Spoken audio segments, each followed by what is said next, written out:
संसार में बिना शक्ति के कुछ भी नहीं है।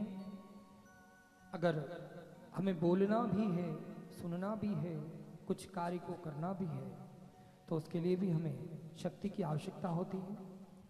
अर्थात कहा जाता है कि बिना शक्ति के समावेश तक शिव भी शव है, और वास्तविक वह पहले शव ही है जब उसमें शक्ति रूप में ई का समावेश ना हो जाए।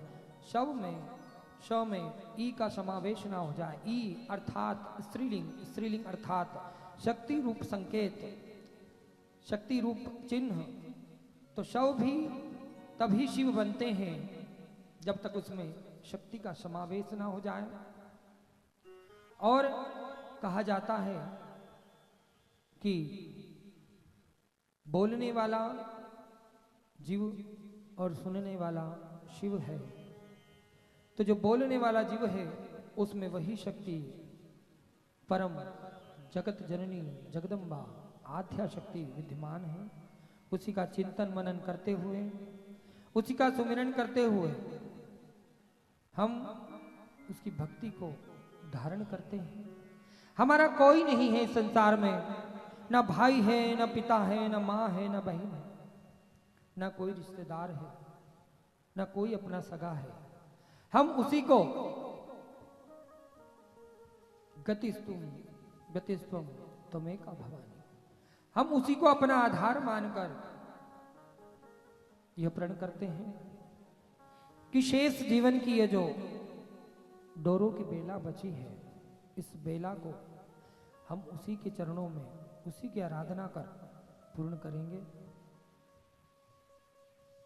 इस संसार में बहुत से रिश्ते बनाए जाते हैं, लेकिन जिस प्रकार रिश्ते अर्थात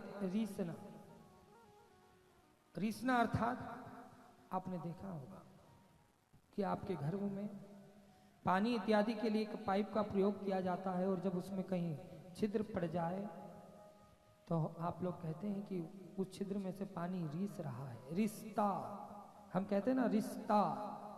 तो रिश्ता, जो रिश्ता ही चला जाता है, जिसकी डोर मजबूत नहीं है।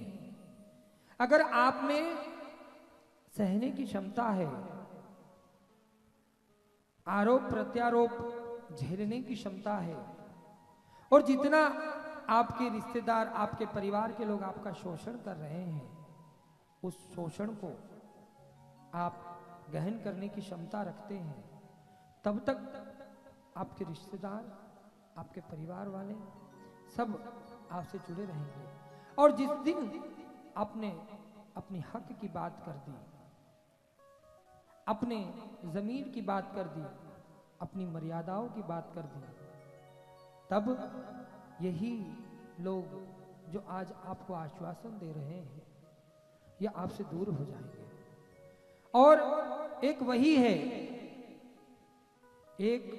है जो भले ही ना दिखती हो, जिसे हम भले ही ना सुन सकते हो, जिसे हम भले ही ना सुन सकते हो, लेकिन जिसका अनुभव मात्र, जिसकी अनुभूत मात्र से हमारा मन शांत हो जाता है।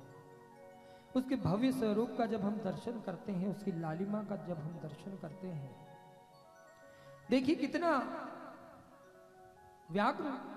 वाग रहता है, शेर रहता है, फिर भी जब वह मां की शरणागत जाता है तो उसका बल, क्रोध सब कुछ शांत हो जाता है, और वह उस प्रकृति स्वरूपा जगत जननी गायत्री रूप में विराजमान उस आद्या शक्ति के शरणागत हो जाता है।